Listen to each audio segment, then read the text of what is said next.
Swayam Prabha. Digital India. Educated India.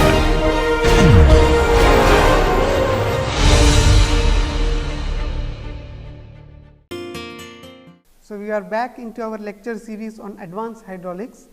So, this we are going through the third module of the lecture series.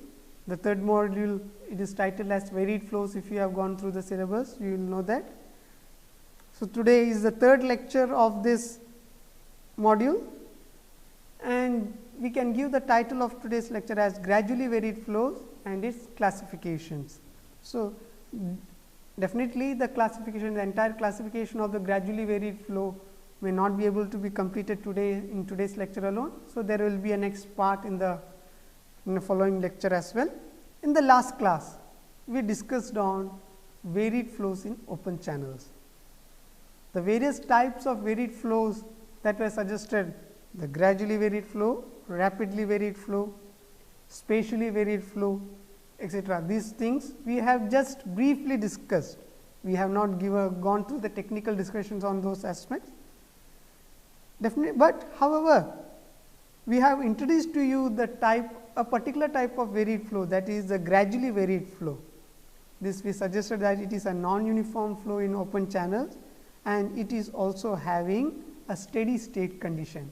That is, the flow conditions in the channel are not changing with respect to time.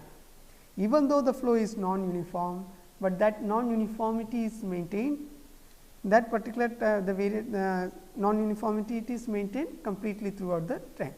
So, we also had applied the conservation of mass principle to gradually varied flow, and you have seen how the continuity equation will look in the gradually varied flow. Also, we have discussed on the application of conservation of momentum principle to gradually varied flow. That is, these principles were used to develop the dynamic equation for gradually varied flow. If you have gone through that, see, the slope of the water surface dy by dx is equal to S0 minus S2 by cos theta minus beta m q square t by g a q. The terms S0 is the bed slope, S2 is the shear slope, q is the steady discharge in the gradually varied flow, t is your channel top width, a is the area of cross section, theta is the angle the channel bed makes with the horizontal. So, all these things were discussed in the last class. We had also developed the dynamic equation for gradually varied flow using conservation of energy principle. There also you had derived this particular portion, slope of the water surface dy by dx is equal to S0 minus SE. So, here the SE term is being used, that is the energy slope is being used, and also you have used the correction factor as the kinetic energy correction factor alpha.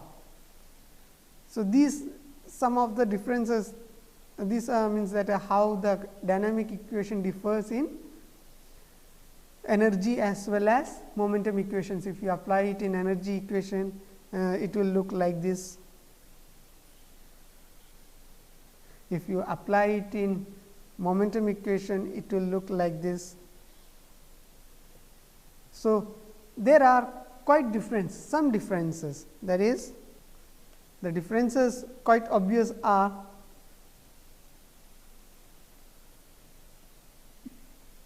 momentum correction factor versus kinetic energy correction factor. So, whatever difference are there in these correction factors, that will be reflected when you compute your slope of the water surface. Another obvious change you can observe is shear slope versus energy slope. So, if these things are quite different in a particular channel, then obviously your results will the water surface slope, that will also differ when you compute the water surface slope, or if you compute the water surface these things and all using these dynamic equation, the results will be quite different in both if you use the two different equations. So, what we have to do is that we can make certain assumptions, that is, if you incorporate certain assumptions in the dynamic equation, just for a simple situation, in a simple cases that we are considering prismatic channels. Suppose if you are taking a rectangular channel, or if you are taking a trapezoidal channel, or if you are taking a well designed prismatic channel, the entire reach of the channel, if it is prismatic, then some of the assumptions that can hold good for such situations are, you can have, say,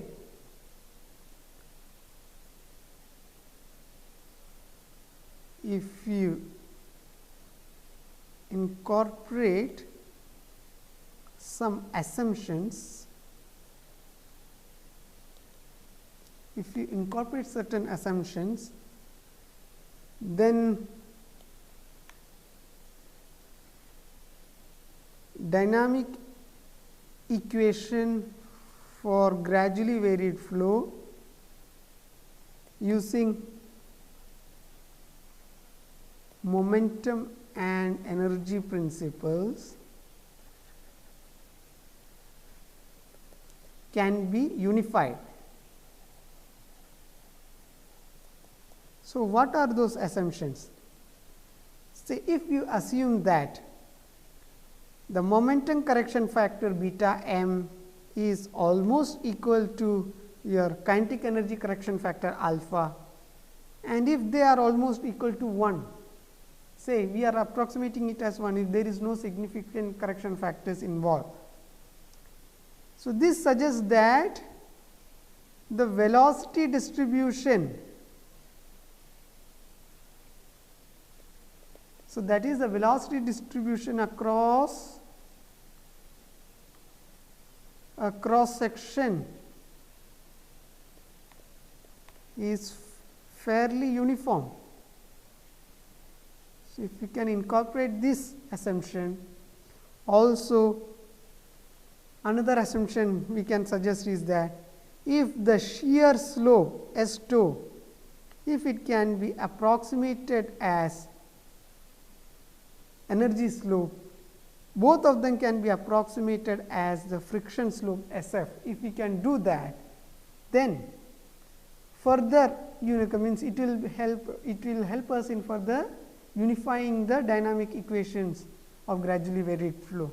So, we can see that is friction slope is the one which is used in Manning's equation. If you use the Manning's equation and all, you can suggest that the friction slope SF is nothing but equal to n squared q squared by a squared r to the power of 4 by 3. One can also think of using Chassis equation, but I am not going to discuss it here.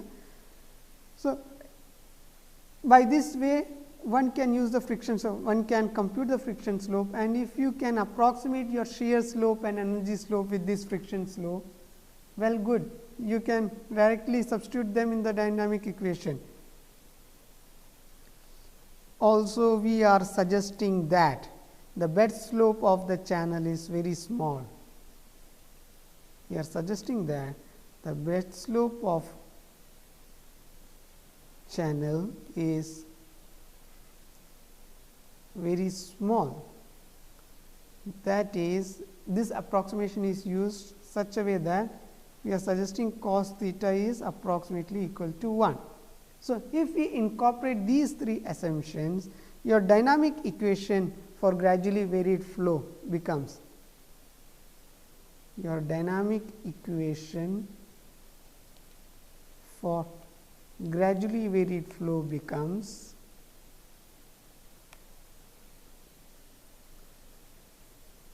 dy by dx is equal to S0 minus SF by 1 minus q square t by GAQ. Fine. So, you have the dynamic equation now unified, both using the conservation of energy as well as conservation of momentum principle. By applying those assumptions, we are able to unify the dynamic equation, and you are getting it in a much simplified as well as a better form. How will you tackle if you have given this dynamic equation? Now, what is the purpose? How will you try to understand the equation now in a physical way? What does this mean? You just recall, from the module 1, recall from module 1, we discussed on critical flows, right? Critical flows in open channels, you had discussed them, if you recall them. At that time, we had suggested that the following quantity q squared T c by G A C q, this will be equal to 1 for critical flow, this will be equal to 1 for critical flow, if you recall them, right. So, where T c is the top width for critical flow,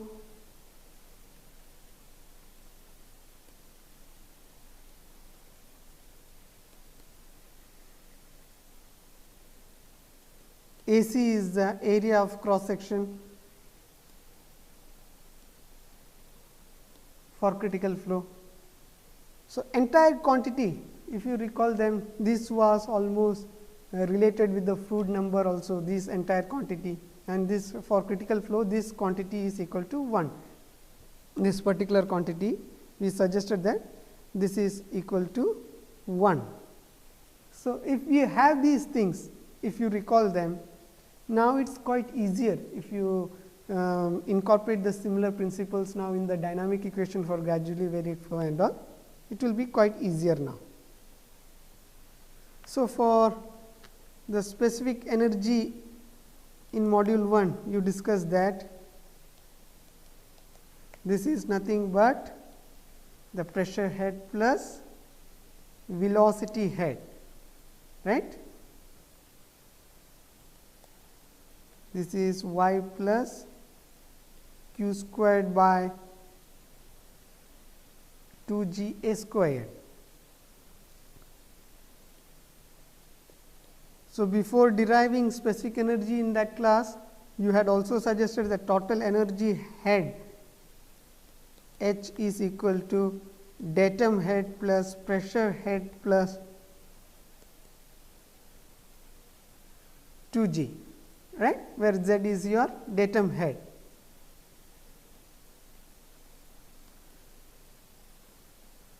So, what does this mean? So, from these things, it is quite obvious that your energy, specific energy E is nothing but total energy minus datum head. Okay. That is E is equal to H minus Z. Therefore, dE by dx, if you go along the reach of the channel, that is in the flow direction, dE by dx, this means that this is equal to dH by dx minus dZ by dx. So, if you have the channel bed like this is your datum line. So, if you proceed in the x direction, this is Z1, this is Z2, datum head at 2 locations.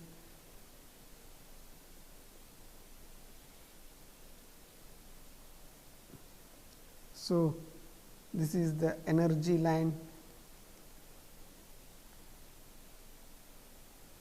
water surface line, right. So, what does this mean from these things? dZ by dx, this quantity dZ by dx, this gives you the slope of the bed, right. It gives a, or say what does this mean? Here the height is z1, here the height is z2. So, the height or the datum head, it is decreasing in the x direction. So, dz by dx gives you the slope. So, we have already discussed this thing, it is the negative minus s0, we have to give it minus s0 because the datum head, it is decreasing in the flow direction. dh by dx, this is your energy slope, that can also be given here SE or SF. If you recall that we have approximated energy slope with the friction slope and all. So, dH, so it is SF. Therefore, you get dE by dx quantity as S0 minus SF. So, why we suggested these things here is that in your dynamic equation, the numerator consists of S0 minus SF term. So, the numerator term is actually suggesting the slope of the specific energy, right. So, you can think in that direction, we can further evolve these equations, further try to proceed them. So, the dynamic equation for gradually varied flow S0 minus SF by 1 minus q square t by g a q. So, as suggested earlier, for critical flow q square t c by g a c cube is equal to 1, or q squared by g is equal to a c cube by t. This is for critical flow, right. For critical flow, q squared g by is equal to a c cube by t. In that class, at that time we had suggested a quantity called section factor Z. In module 1 we have discussed these things, section factor Z. This is nothing but for section factor Z for critical flow, let us give it as ZC. This was given as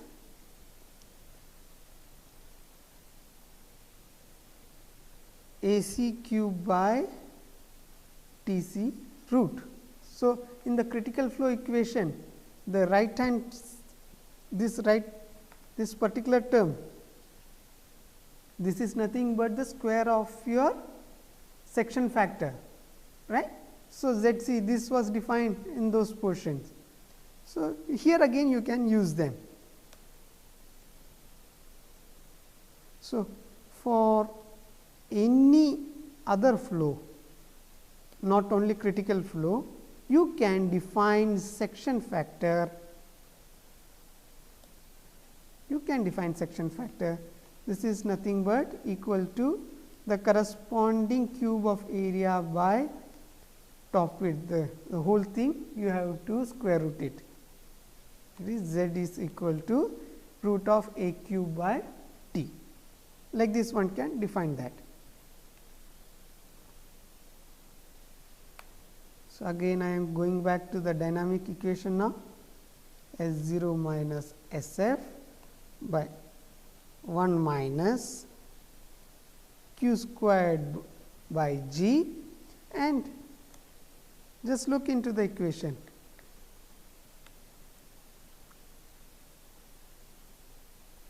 This particular portion T by a cube, this is nothing but your section factor for the channel at that, for that particular flow. What is the section factor for the channel? That is being given by T by a cube, isn't it?